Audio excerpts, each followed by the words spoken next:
he's not only changed around, you know, everything on the park. I mean, but the spirit around the place is terrific with Peter. You know, he's a very nice guy.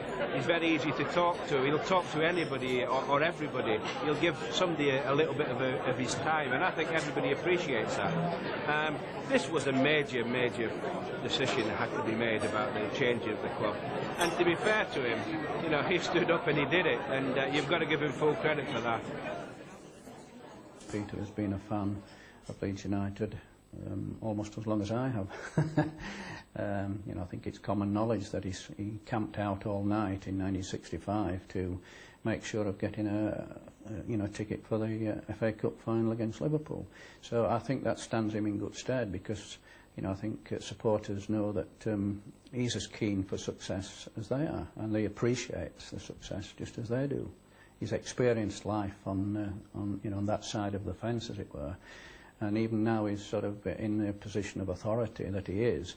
He's still a keen fan. It means a lot to him to see the team win. Well, he's basically a fan, isn't he? He's been a fan of Leeds United for a long time, but what he has done, he's said he would back the manager, and he's done that, no matter what David O'Leary's needed for the money-wise, you know, for transfers and things like that. It's always been there, and if you believe what's in the papers, when we get this new ground, there might be a bit left over, so David's got a few more million he can go and spend. So what he's done, he's a fan who's become chairman, and he's backed his manager 100%, and it's been a great combination.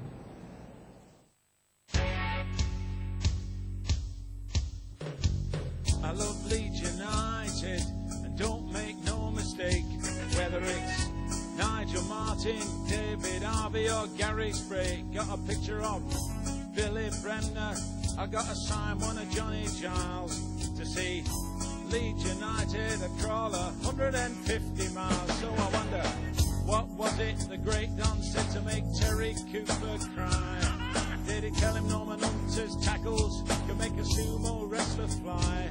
Or did he keep Joe Jordan's teeth in a glass beside his bed? You know the man's got a picture of Brian Flynn on the door of his garden shed. Don't you know I love Leeds United.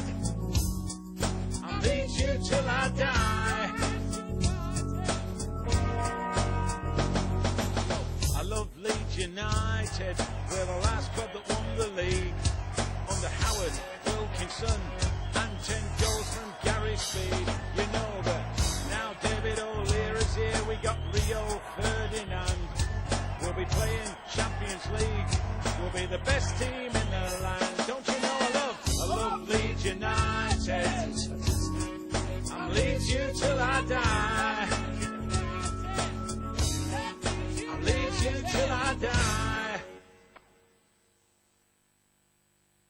It was coming to watch Leeds United for the first time. I came with my cousin. My father dropped me off at the ground. It was a bit strange, he didn't actually come to the match with me. We went into what was the old boys' pen, which was on the cop, out in the open then. We were there with all the elements. If it was raining, you got wet through. And I remember Leeds winning that day against Grimsby Town, and that meant I just wanted to come back very quickly again to watch a match. And in fact, my father then took me up to Middlesbrough. We've got some very good friends who were from Middlesbrough. I remember Billy Bremner was suspended that day. Jimmy Greenough played. We beat Middlesbrough away 3-1, and there was no turning back. He's more than a fan, as any fan will tell you. Peter Ridsdale has turned the club around in the handful of years since he's been chairman. Whichever way you look at it, everyone is agreed that Peter Ridsdale and Leeds United is a marriage made in, well, Leeds.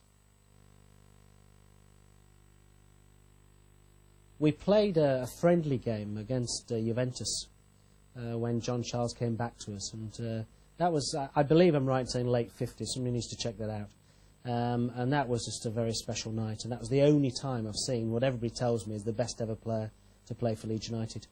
And then, of course, since 1962 I've been watching regularly.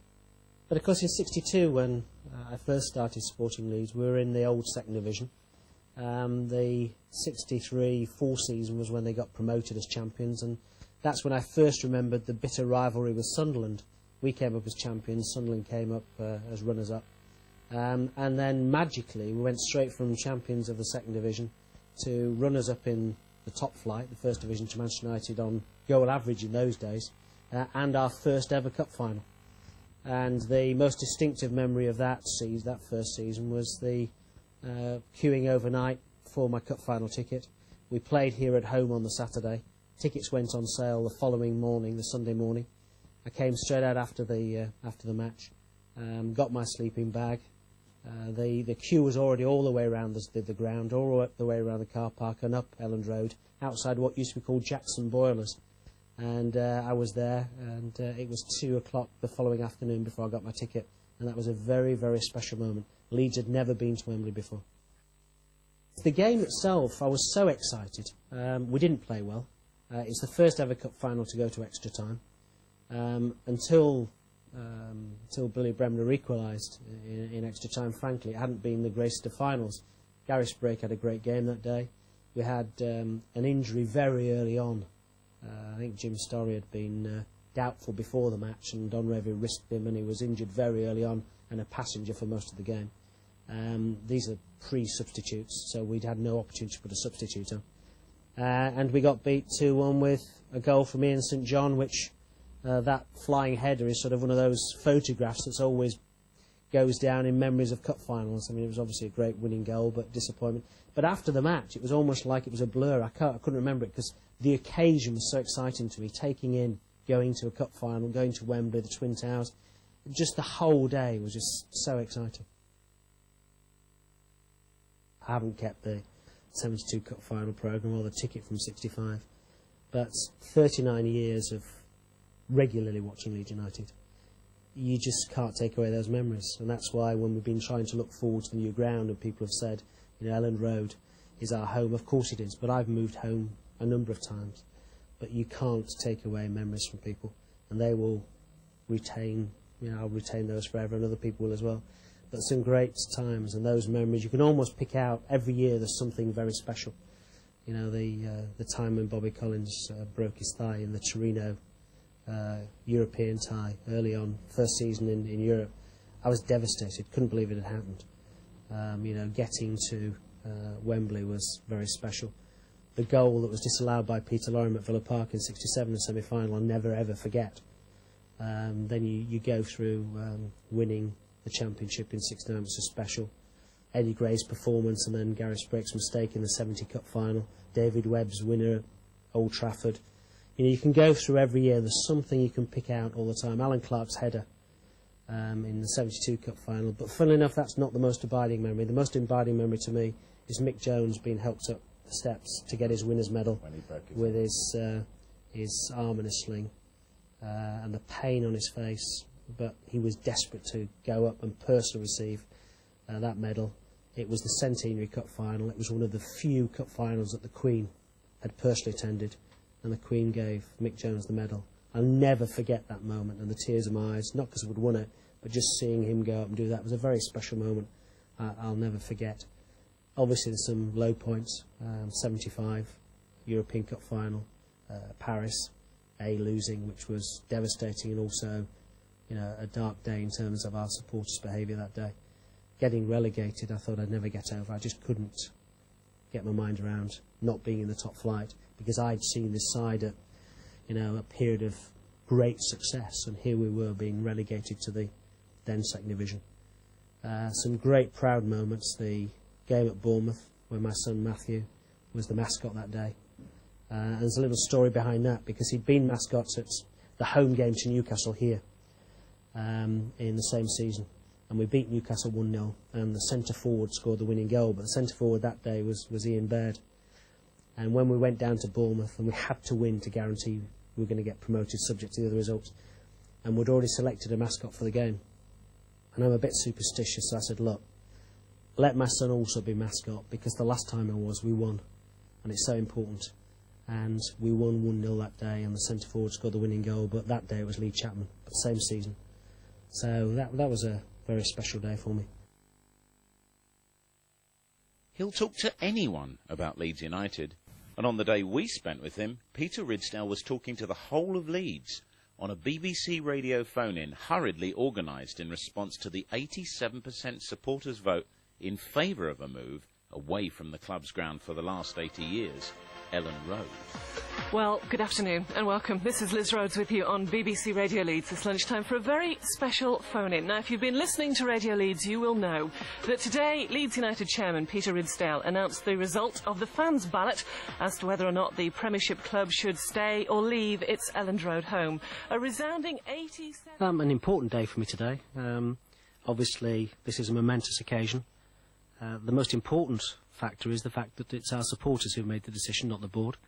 And I'm particularly delighted at the level of the majority, because I think this is a clear mandate. Some people have said we'll never get 50,000, others have said why not go for 60 or 70. I think the key thing is that a purpose-built stadium at 50,000 will be built in such a way there'll be a very low-cost option to add to it. But I think the other thing that's very important is that to create the atmosphere we'll have to try and fill the ground every week. We are taking it up from 40 to 50. If we can regularly fill at 50,000, we then have a low-cost option to increase beyond that. But I do think the atmosphere is very, very important, and at 50,000 we believe we can fill that. We have sent out 28,250 ballots. You're always aware with Ridsdale of how important the supporters are to him. He mentions on several occasions that players come and go, but that it is the supporters who are at the centre of any successful team. His passion in the interview shows that these are not just empty assertions. He means everything he says. Has Mrs. Elsie REVIE been consulted over the move, because the great man's ashes were scattered over Elland Road, weren't they? Yes, we're aware of that, as indeed have many other people's ashes, and that's one of the reasons why we are going to build a Garden of Remembrance. The Bremner statue will be at the entrance to the Garden of Remembrance. And indeed, tomorrow night there is the Supporters Club annual dinner after the match, and ordinarily Elsie is actually at those occasions because she's the president of the Supporters Club, and we will be discussing tomorrow what her wishes are. But we will be taking the turf with us from Elland Road as part of the Garden of Remembrance. That's fine. And I would just like to say, Peter, thank you for the magnificent job you've done. I appreciate that. Thank you very much indeed. The fact of the matter is that Elland Road is Elland Road, and if you go to potential sponsors and talk about naming rights for a stadium, whatever name we came up with, it would still be known as Elland Road. In a new stadium, we will from day one have a new name for it, and that is worth a lot of money.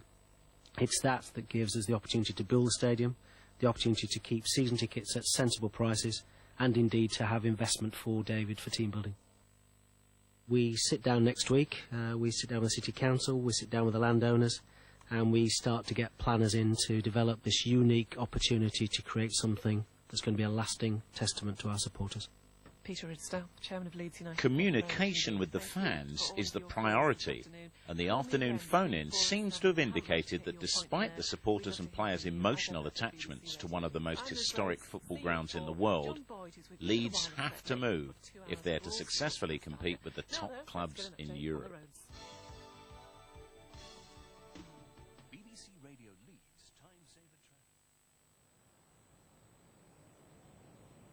I was born, I believe, in a private nursing home up in Cookridge, which is a bit strange because I lived just off Woodhouse Street in Hyde Park. It's not the most salubrious of areas, and I lived in Marion Road. And there are still some people who recently have contacted me who are friends of those times. I lived there until I was 7. There was a lot of special memories about living there. There's some steps down at what's called Ganton Street, and the steps down there. I always remember in the very icy, snowy days having a big sledge that my uncle, who was a joiner and undertaker, had made, and they took about 20 kids on this sledge and sliding down the steps. I think back now, don't know how we dared do it because it's pretty scary, but very special memories of those days growing up. It wasn't too far to walk to Woodhouse Moor, which is where what we called as the feast. It's a fair. It was there twice a year at Easter and September. So very special days looking back. Remember the rag and bone man coming on a regular basis and shouting rag and bone. I used to get a goldfish if my mother gave some old clothes or some things to him. So yeah, very, very interesting time. I was obviously born in Cookridge, but this is where my parents lived when I was born. My sister and I, Judith, lived here. And in those days I thought it was quite a big house, but looking at it now, I suppose by comparison to where else I've lived in my life, but it's been very beautifully kept, as you can see. I'm delighted. It's a strange feeling.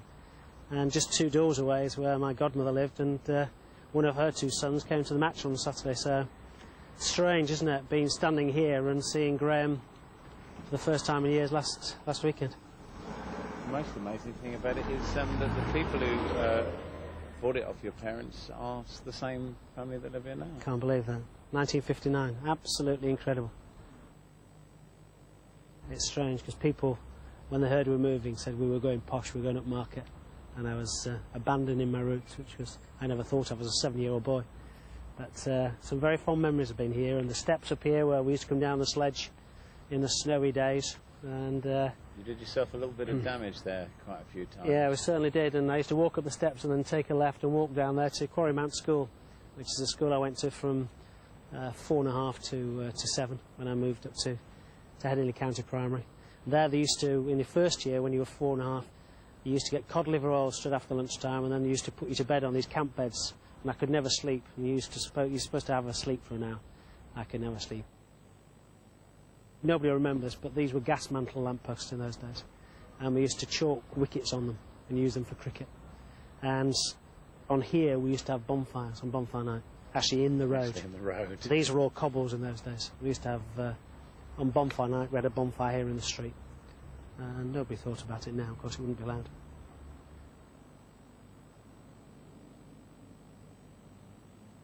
My grandfather, who was called George Ridsdale, and then my uncle, who was named after him, called George Ridsdale, they both had what was a wheelwright and then a joinery business in Hyde Park, and then a funeral directors. And to this day, you can see my Uncle George's name there. He died a few years ago, but it's there, and obviously the business continues despite the fact that he's no longer with us.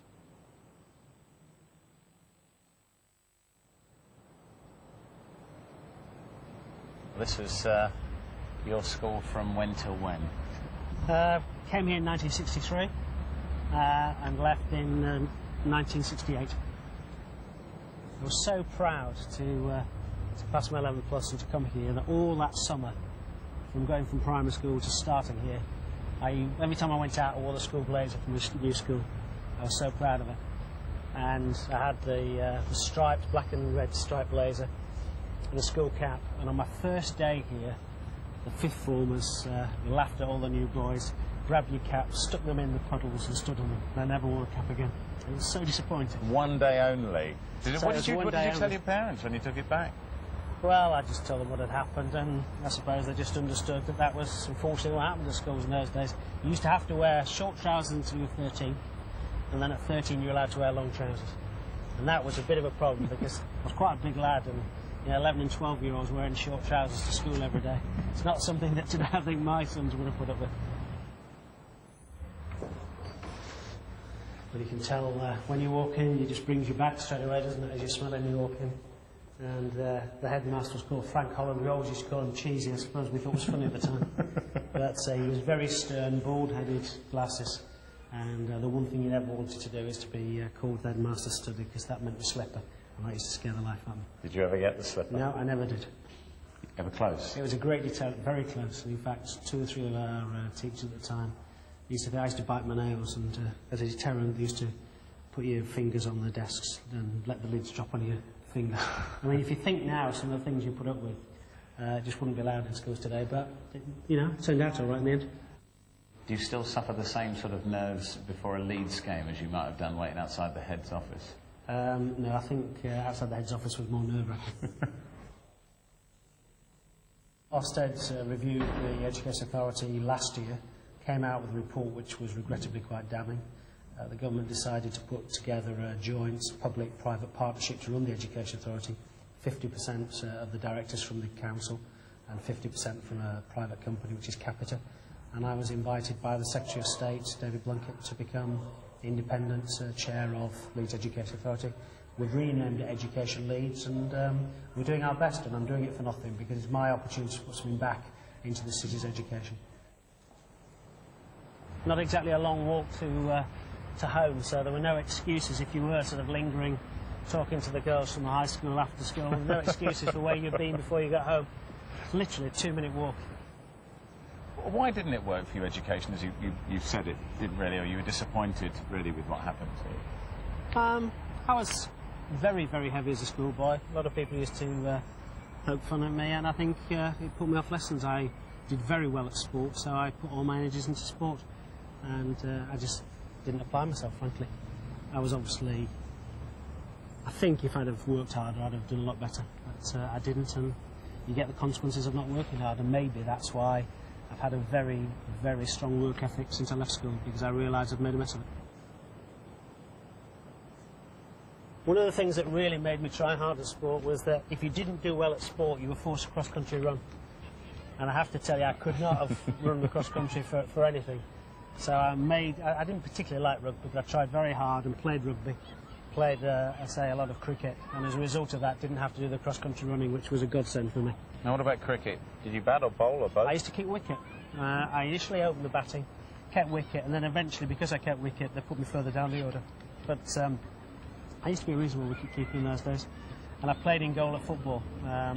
Played football up at Adel Memorial Hall, which is a few miles from here. And I think probably had quite a good eye for a ball, which is why I say played in goal and kept wicket. Many happy memories here of... you always believed the summers were sunny in those days, don't you? But many happy memories, and unfortunately now this playing field is going to be turned into part of a new school that they're building here, because obviously it's getting a bit tired and old now, and it's going to be a new school. Maybe somewhere in this school is a Leeds United player of the future, perhaps. Well, I'll tell you what was really wonderful, the memory of over there in my last year here. It was right in the middle of the mods and rockers, and I had a scooter, and I had an anorak with the fur on, and Parker, even it was a Parker, exactly. And even though I only lived just down here, I used to take the scooter to school every day. We used to park them up there. It was who had the best scooter and the best bars on it and everything. So it was great times. It was a mark of the day that we were often stopped while Peter signed autographs, just like the autographs he'd queued up for at Ellen Road after a match as a boy. This lady had the schoolkeeper under threat of the office guillotine if he let Peter leave the premises without visiting to do the honours for her two sons. Like most of the boys at the school, ardent Leeds fans. Sure. What's his name? Joshua. Thank you. Sheep's never held you up before. Sorry? Sheep's never held you up before. That's right. You don't ask, you don't get, do you? That's true. To James as well, please. Thanks. Thank you very much. It's a pleasure. Peter Ridsdale, aged, what, 16 when you made your last walkout from here, or 15? 16. 16, so... Yeah, the summer of '68, having sort of failed miserably at O-levels, and deciding what to do next. So, in many ways, you left the school not in the way you would have liked. Today you look at, I've got children who are doing GCSEs, and now everybody assumes you're going to get A's and B's. But in those days, whilst I only got one O-level, and clearly the grammar school, that was not seen by any manner of means as a success, the school was almost split between those that got very good grades and went on to do A-level, and probably 50% left at 16. Completely different expectations and probably standards of success. But the question is, what do you do next? And I had no idea what to do next. The careers advice, frankly, was little or none. And my parents felt very strongly they wanted to sort of send me off to college. I didn't really want to go to try and take some again. I never felt I was a particularly good exam taker. Did you get nervous about exams? Got very nervous about exams. Never used to sleep before them. And I think a mixture of that and, you know, I accept I probably didn't work hard enough, meant that I didn't do as well as certainly was expected of me, both within the school and at home.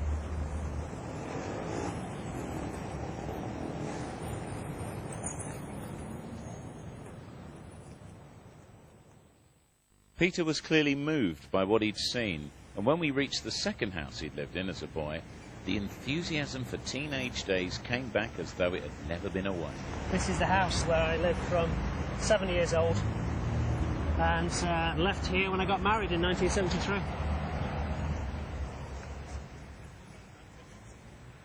How does it feel to be back here, looking out? Strange, actually, because I haven't been back to this house since my mother died. Really? So it's sort of a strange feeling. because I wasn't living in Leeds at the time, I was living in Peterborough, so I came back here when she died. And then literally it was the week later my father was moving. So the funeral was from here, and then my father moved to a flat just up at the top by the end of the school. Every night we used to be out here playing football, and I used to keep goal and put in these lampposts here. And so when it was dark, the light from the lamppost allowed us to play, so we were out every night, and the road itself was the goal. And I had a good friend, Paul Smith, who lived at the house just down here. I lived at number 7, he was at number 3. And a good friend called Christopher Haynes, who lived just down here in Spen Drive. And we were out here every night without fail, 2-3 hours, playing football under the street lamps here. I used to really love buses. I used to go around on buses on school holidays, and I got to know all the bus conductors and drivers. So they never used to charge me unless I was an inspector on the bus. So that's how I spent the holidays. And we used to have bus routes. So all the streets around here were bus routes. And we used to ride around the pavements on our bikes and stop at bus stops, and so we had routes all the way down. And Paul's house here, number 3, was heading a bus garage. The whole of this area was a bus route, and there was a City of Leeds. It was a sort of microcosm of the City of Leeds, and each of the houses or places were destinations in Leeds. It was great fun. We spent all our school holidays either playing football or doing that.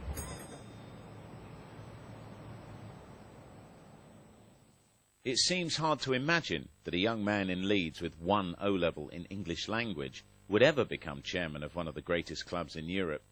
But he had to start somewhere, and Brian's Fish Restaurant in Headingley was as good a place as any. And so it proved our next port of call for lunch.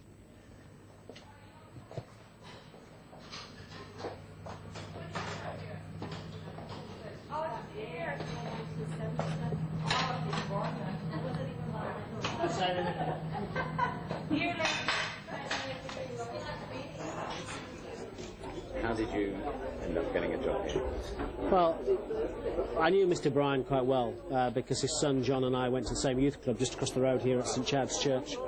I was in the Scouts at St Chad's, and I'd sort of been to college for a year after school, sort of failed miserably.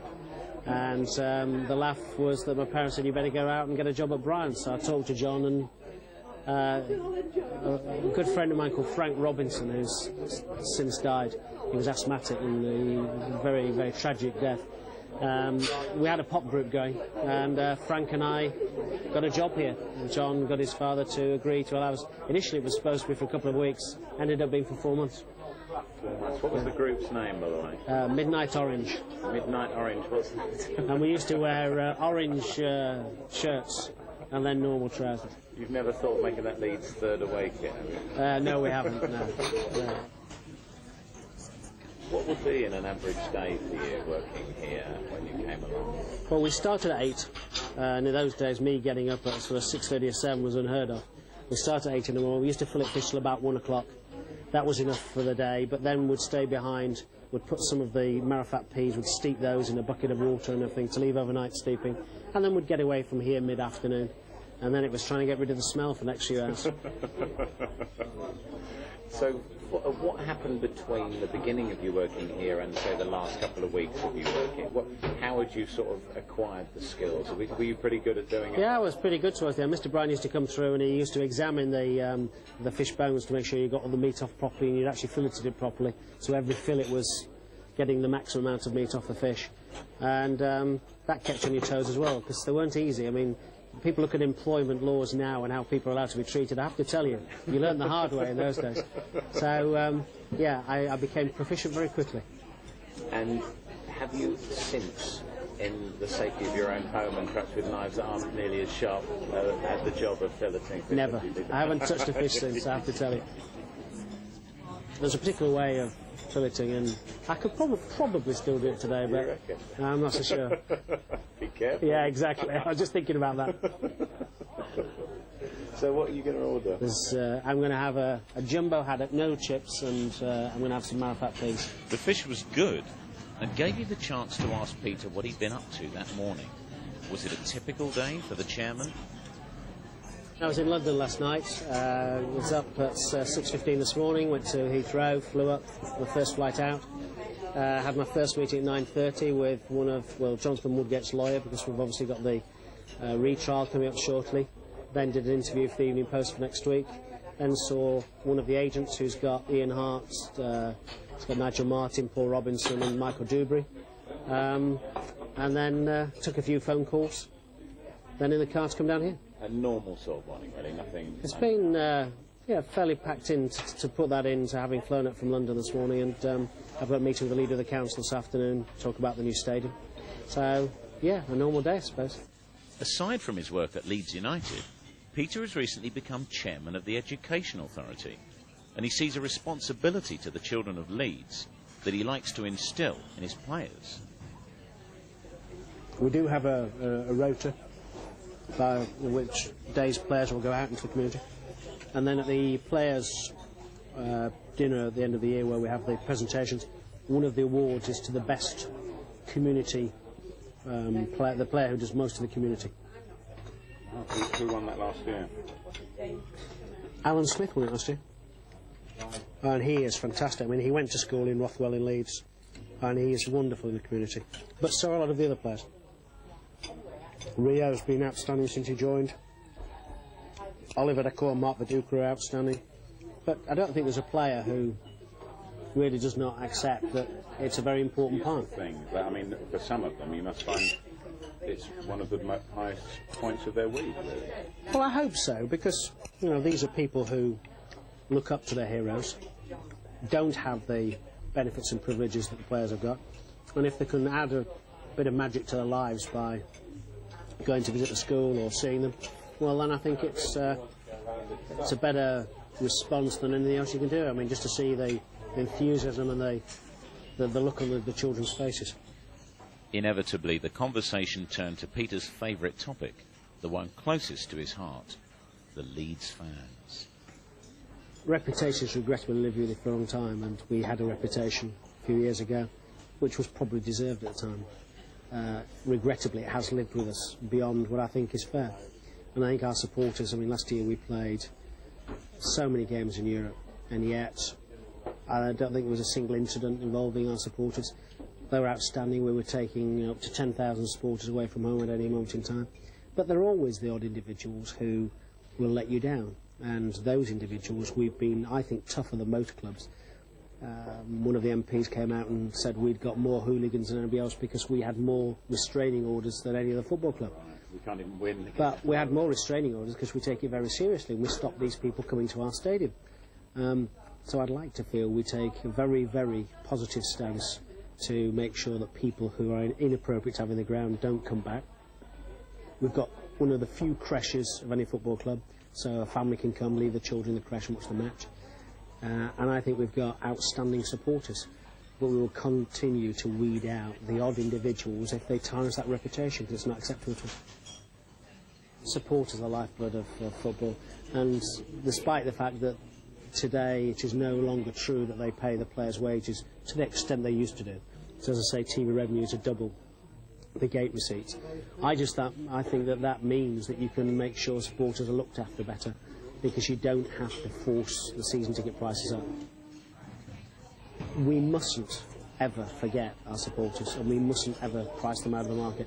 When we were in the second division between 1982 and 1990, the 9,000 who regularly turned up on the terraces, they're the ones who we have to recognise.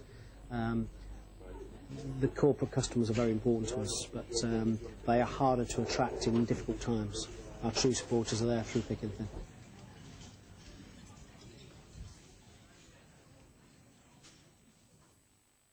Well, in the summer of 2000, we sat down, David and I, as we always do, to talk about the players we want to sign, and we put an approximate price tag on the players, and Mark Viduka was one, and we successfully acquired him. Oliver Decor another. Funnily enough, Dominic Matteo came in and was one that was almost an afterthought, in the sense we'd been very publicly trailed at trying to get John Arno Risa from Monaco. But we heard that Dominic might become available, and he's turned out to be one of those real quality signings at a great price. But we did make a bid for Rio, and we thought that about 10 million was the maximum we could either afford or we thought we should go to. And we were told no. And I then went back at 12 and was told no, and I went back at 15 and was told no. But then we played West Ham here at Elland Road, and West Ham beat us 1-0. for the first time for many, many. We'd always had a great track record against West Ham here, and they beat us 1-0, and all the West Ham fans were taunting us with, "You'll never get our Rio." And after the game, I said to the West Ham chairman, "Look, we've bid 15 million. You know we want him. What would it take to get him?" And he said, "Well, if you give me a bid of 18 million in cash, I would find it hard to say no." And I went and had a quiet word with our deputy chairman, who was in the boardroom as well at the time, and we drew in a bit of deep breath, and we said, "OK, on Monday morning I'll fax you an offer." Until then, I'd sort of seen it as a bit of a cat and mouse game and desperate to get Rio. But the minute that Monday morning he accepted the bid, I didn't sleep for the rest of the week. The thought of spending £18 million on a single player just was daunting. And of course David, who was desperate to get Rio, was then saying to the press, "Well, actually I think the money's obscene and the price has nothing to do with me," which was quite an interesting little debate when we'd gone out and paid a world record for a defender. But then we had to talk to the lad himself, and I'd agreed to meet with Rio and his agent in London on the Thursday, which is once we'd been given permission by West Ham to speak to him. And I met at his agent's house to talk about his contract, and Rio's mother and father were going to join us. And his mother came in and started talking about London, and I said, "Well, I know, because I did actually live and work down here for some time." And she said, "Who did you work for?" I said, "Burton's." And she said, "Well, I work for Topshop." And we ended up for about half an hour just talking about the Burton Group. And Rio eventually turned around and said, "Look, are we here to talk about my contract or about your two sort of career?" And I knew then that we got on very well with Rio's mother. Rio's mother's a wonderful lady, and she's a very big influence on Rio's career and his future. And we did his contract within seconds, it seemed like, after the half an hour talk. And then the medical took place that Saturday morning. We hired a plane, flew Rio, his mother and agent up here. He had a medical like he said he'd never had before. It was spent all day. I think it started about 11, went on till 8 o'clock that night. And we signed him and we unveiled him on the Sunday afternoon live Sky game. We were playing Arsenal here. The crowd reaction was fantastic. And I think the world then knew that we were serious about trying to build a quality side here. £18 million, world record for a defender. I got castigated in the press as if I was crazy, didn't know what I was doing, transfer market, uncertainty, etc. But I think, benefit of hindsight, nobody would argue about the press.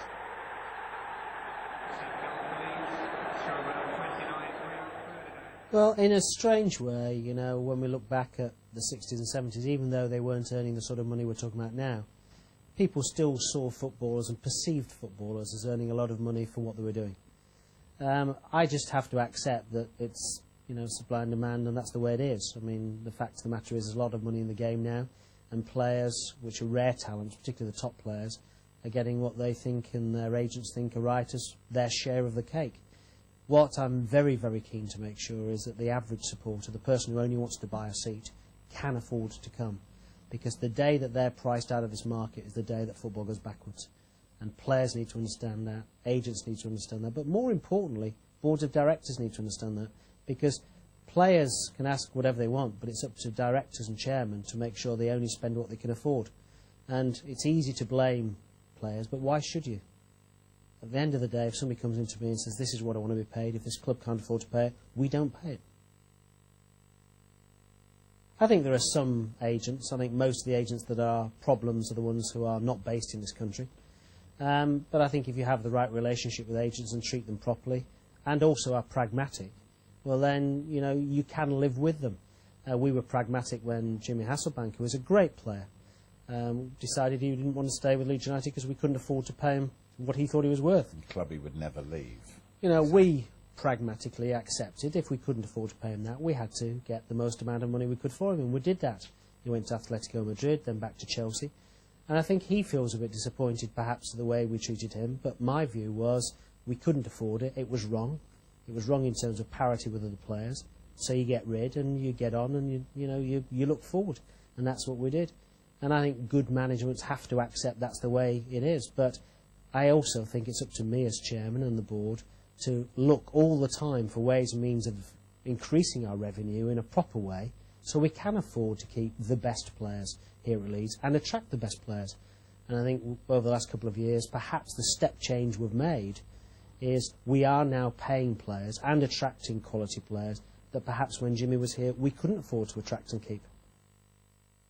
we drew up a shortlist. I asked David initially if he wanted the job, and he said no. We then drew up a shortlist, which was a very short list, and obviously very publicly tried to speak to Martin O'Neill, which we were not given permission to do. But during that period, David was in charge of the team on an acting basis, and I saw very close hand, how he had managed the players, how they'd responded to him. And as time wore on, I was more and more convinced that he was the man for the job. But he had been number 2 to George, and it is difficult sometimes to promote number 2s in a club with big expectations. We are a massive football club, and you can't afford to get it wrong. I mean, getting it wrong is financially a disaster, as well as, personally, it could well have been the end of my chairmanship. So we did discuss it. I discussed it specifically with one of my very close colleagues. I think he's told the story subsequently to this, so I'm not embarrassing him too much. And I actually think what he was doing is testing whether I really had thought it through. But really was saying he didn't agree with the appointment initially. But in the end, I said, look, I'm the chairman. This is the decision I believe is right for the football club. And you either back my decision, or I think you're saying that you've no confidence in me as chairman. As a result of that conversation, he very quickly said, fine, that's good enough for me. Go off and offer him the job, which we did. And the rest has been quite an interesting period of time. But to be fair, I genuinely believe it was testing whether I'd thought it through. But I did go out on a limb and say, right, this is it. You either back me, or essentially it's a vote of no confidence. I think David's done a great job, and I think that's unfortunately, because people are impatient in football, I don't think people are giving David the credit for how far we've moved. It does take time. It takes time to win things. It takes time to consolidate and to build a club on a solid foundation. And if you actually look at his achievements, they are remarkable. I mean, 4th, 3rd, 4th, 2 European semi-finals. At the time, I don't think any of us believed that it would be as good as that. So I'd like people to just stand one step back and reflect and realise just how good a job he's done. And let's hope we can all take it to the next stage at some stage in the near future.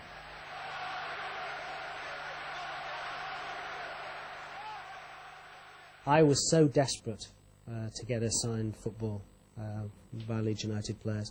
And it's funny because now I try very hard, if people ask, to make sure the right people get them and charities get signed balls. But in those days, they were just not possible.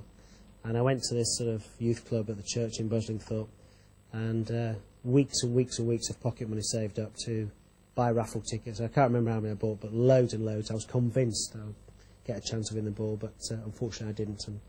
And my parents weren't very happy with how much money I spent, but I didn't get an autograph ball. But that would have been something I'd treasure, and I'd still have it today had I got one.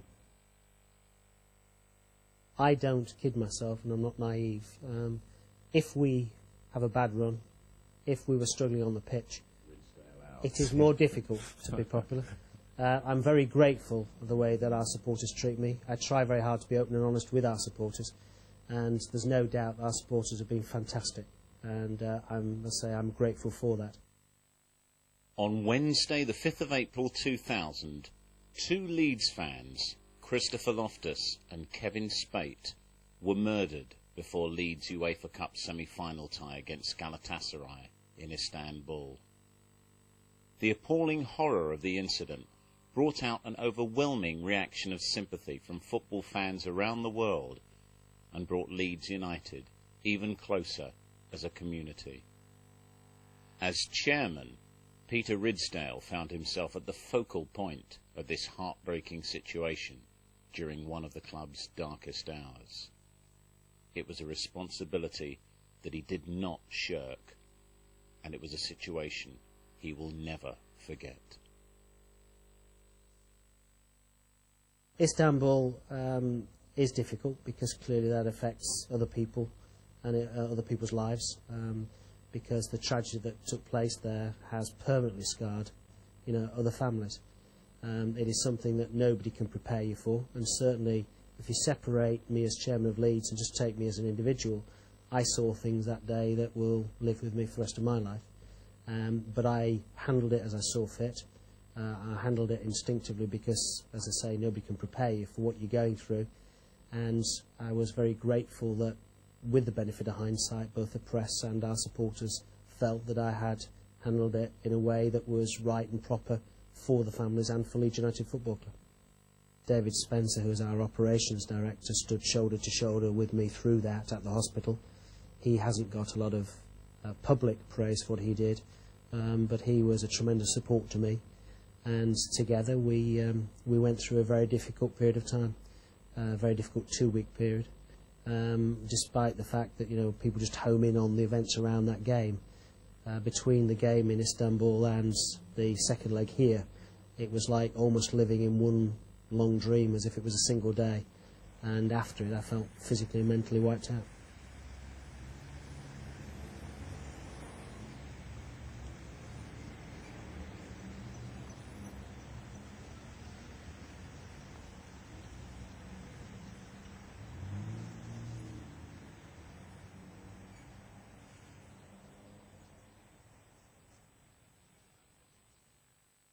Peter wasn't quite 20 when he took his next job at the end of the 1960s at the then biggest garage in Europe, Appleyards of Leeds.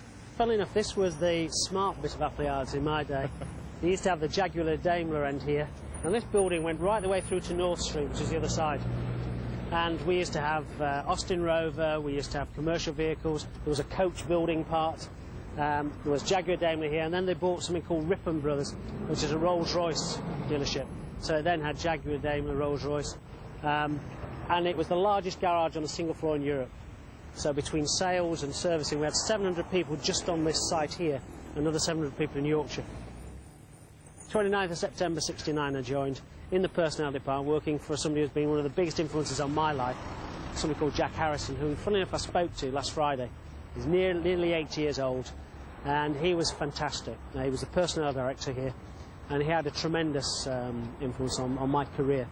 Encouraged me to take personnel management exams, which I did by correspondence course, and I'll never forget what role Appleyard has played in me doing all right for myself. I was 20 and I was going around with people who were 40 and 50 years old, so I suppose I had a mature outlook in life, and they trusted me, and I was very grateful for the confidence, and I've never looked back since then, so I owe Jack Harrison a lot. Peter's success was initiated by Jack Harrison, but he was clearly management material even then, and the fast track was opening up for him at the tender age of 22. It was a massive move for me for a number of reasons. It was a great career move to the head office of Rosefield Grove, a company called Baker Perkins in Peterborough. But the real dilemma I had was my mother was dying of cancer, and the thought of me moving away from Leeds when she was so ill, and whether or not I could easily get back. But the excuse, of course, was I got back every Saturday for the football, and therefore got the opportunity to see my mother. And it was one of these strange things. It was almost like nobody talked about terminal illness openly in those days, and therefore the excuse was, well, I've come back to see you because I'm watching the football, as opposed to people talking about the implication. So it was a very, very difficult period in my life, really. But I made the move, and obviously from a career opportunity, it was the start of a career that served me well. And then got a job with ICL, the computer company up in Manchester. Took me about 7 months to move house up there, so I kept commuting.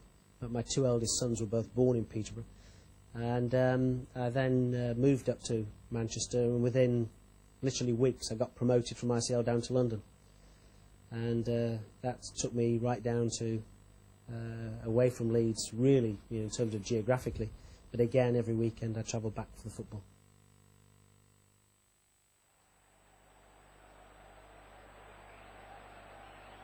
How does anyone become a chairman of their favourite football club?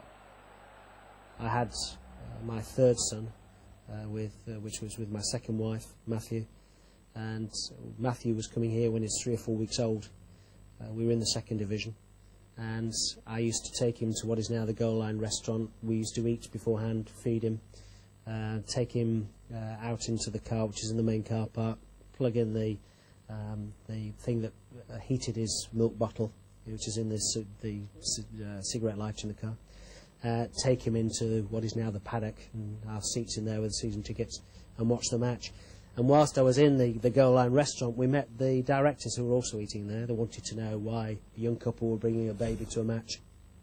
I explained that I worked for the Burton Group, I was managing director of Top Man, and they said, any chance of Burton sponsoring the club? Burton's original history was Leeds as a head office, and obviously it was a big national company at a time when we'd never had a national sponsor. Relatively early days of sponsorship. We'd had a couple of sponsors as a club. I spoke to my colleagues at Burton's and they said, yep, let's go for it. And it was about 12 months after the sponsorship started. Initially we had Burton on the shirts, and then we switched it to Top Man, and I was invited to join the board. I used to sponsor the ball, which in those days cost me about £50, and I did that because you got, let's say, a car park pass, and you got the opportunity perhaps for lunch in the restaurant, name on the programme, and I thought it was fantastic. I couldn't believe I was sponsoring the ball and doing this and that. And that made me talk to their commercial people and say the directors. But the thought of ever becoming a director of this football club, it was impossible. And chairman was just, if the directorship was impossible, chairman was just beyond our wildest dreams. And there you go. It's been a wonderful ride. I still look at our players today and look at them as a fan. I mean, I'm in awe of our players. And they look at me and think, well, you're the chairman. But they are such gifted people. And I will never, ever change from seeing our players as idols. I mean, the talent is wonderful. And the mere fact that I've been given this huge responsibility and this huge privilege to be the custodian of fans, which is what I see the chairmanship as, to make sure the fans are looked after and this club is in the right hands, it's fantastic. And it doesn't matter that I do this for another day or another 10 years or whatever, because my future's in the hands of our shareholders and our supporters. Nobody can take away from me what I've been through and just how wonderful it is to become chairman of this football club. I mean, I remember one day at Plymouth when Billy Bremner was the manager and I was the sponsor, and I went down for the game. It was an evening game, met the team in the hotel down in Plymouth, and I was in awe of whether I could talk to Billy or not. But we were putting money into this club, we were the main sponsor, and people assumed that I'd have no problem relaxing talking to him, but to me he was my hero. And today, we regularly see here Norman Hunter and Peter Lorimer and Alan Clark, Jack Charlton. Eddie Gray obviously is still on our management staff. And every time I see Eddie, I just think of some of the magic moments, the 70 Cup final, which was probably one of his best ever games for Leeds United. The goal he scored against Burnley here at Elland Road, which most people will say is the best goal they've ever seen from a Leeds United player. Eddie Gray. Oh, good footwork by Gray, still going. Oh, what a lovely goal, what a masterly goal by Eddie Gray. I don't think we truly understood how privileged we were seeing that team. I think that it's only after Don Revie left and the struggles we went through and how long it took us to try and establish ourselves back at the top again that we, with the benefit of hindsight, look back and say, actually, that was an outstanding team. If you think that we went from champions of the second division to essentially unrivaled success from 1964 through to 74, so 10 years of sustained success, almost without a hiccup. We were there where we were in semi-finals of European competitions more years than we weren't. We were in finals of the old Intercities Fairs Cup, more often than not. When you look back, top four, I think, almost again every season, just about from 1965 through to 74. So we almost took it for granted. And I think that one of the things that I caution people on now is everybody's now asking for instant success. But I remember the day at Bournemouth when we got promoted from the old second division. And we won there 1-0. Lee Chapman scored. We were champions of the second division. We'd been 8 years out of the top flight. And all we wanted was to maintain ourselves in the top flight. It was like sheer relief. Let's just stay in the top flight. And now when people turn around and say, well, you're not really successful and you haven't done that well, and since I've become chairman, we've been 5th, 4th, 3rd and 4th, 2 European semi-finals, and got a very exciting team, invested £77 million. We have to just remember those 8 years when we were in the wilderness and realise we have to build something for sustained success. And I can now look back on those days in the 60s and 70s and appreciate it, but I'm not sure we appreciated it at the time. In business, I learnt more in the bad times than the good. the good times, I don't think you realise just why they're so good. In the bad times, quality managements in business and quality people actually rise above it and learn.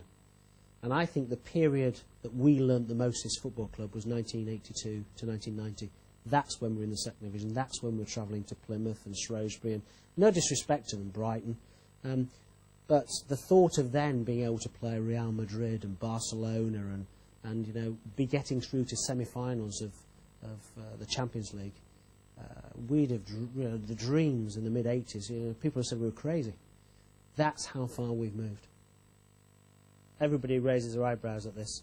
I don't know if it's because I played in goal or just I think is somebody who has been much maligned, but I thought Gary Sprake was an outstanding goalkeeper. And people who watch Leeds home and away will realise that despite some of the mistakes he made, we got to where we were because Gary Sprake was an outstanding keeper. He's the best catcher of a ball I've ever seen. I don't think I ever saw him punch a football. I saw him punch a couple of opposing players. But you know, he used to come out for crosses, and these were in the days when if the ball was dry, you didn't wear gloves. And you know, he'd come out for crosses and catch them. He was an outstanding goalkeeper. But towards the end, he made some difficult mistakes, and obviously he was succeeded by David Harvey. But Gary Sprake to me will be somebody I'll never forget.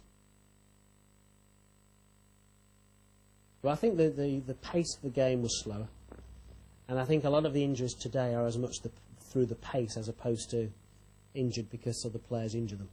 So I think it's the wear and the tear of the body that today causes the problems more so than perhaps in the 60s and 70s. So you know, if you were to say to me, you know, how many players did we play in the 60 to 74, 65 to 74 period, I don't actually know, but you could go through a season and probably name the 12 or 13, 14 players that played the majority of games, and that included, there were 42 league games in those days. We were through to the semi-final, the final of, you know, the City Fairs Cup, or we were through to the semi-final of the FA Cup regularly. You know, we did play a lot of matches in those days. So they were great players, but what is interesting is when we chose, about a couple of years ago, the best ever Leeds United 11, which was a difficult task, of the modern era, Nigel Martin, interestingly enough, I think, got into the goalkeeping slot. Harry Kewell, who is a tremendous footballer, got into the team. We had John Charles in there, and we couldn't decide whether to play him at centre-half or centre-forward. I mean, he was just in the team. But what is, I think, even more interesting is if you now move on a couple of years, and this is, I think, our supporters hopefully will recognise this, we would now struggle because there are some players today playing who I think would challenge very much that great team. Rio Ferdinand, in my view, has got to be somebody you would consider putting into any Leeds United side. You've got Mark Viduka, who I think would challenge, you know, the Mick Joneses of this world. I think young Alan Smith will turn out to be a talent that, in years to come, you know, the younger generation today will talk about as a tremendous talent.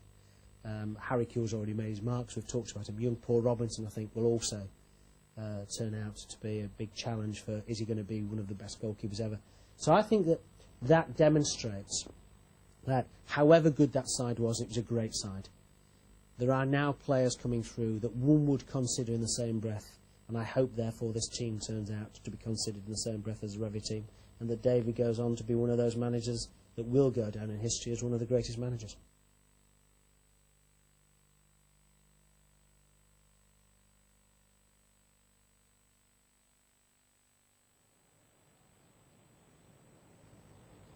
I remember my grandparents' house there, which was 3 stories high, very well built, but its bath was actually in the downstairs, actually in the kitchen.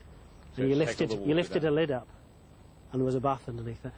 And then we had a tin bath, which, if they didn't want to do that, they used to sit me in front of the fire. So I suppose times have moved a long way since then. It really is quite an amazing story, the story of your life, really, from where you've come from. I mean, from the street, and to look at you now. Do you ever get a chance to reflect on that? Well, I never take anything for granted because, you know, my life's been what it's been, and the job today is a job that I'm allowed to do today. But tomorrow morning, the shareholders or the supporters could say that enough of that, we want to change. So, you know, the permanency isn't my job. The permanency is the fact I've lived through the experiences I've had. you cannot divorce where your heart is and where your memories are. I was born here, I was educated here, I work here, and if you actually look at just the journey we've been on, from the houses I've lived in, to the schools I've been to the jobs I've had, to the job I now have, to education, giving me an opportunity to put something back into today's children's lives. This is all about Leeds and Leeds United.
I think he's critical to the club and critical to the future of the club. He has a vision. We're partway through his sort of 5-year plan, the immediate first 5 years of Peter's chairmanship. He has brought together the fans with the board of directors, because I can't name another chairman in English football who enjoys the respect that Peter Ridsdale has here. He's won the fans over by his commitment to the club. They realise that they have a real fans representative on the board here, and who could you wish for better than the chairman? Peter is the ultimate fan running a football club now.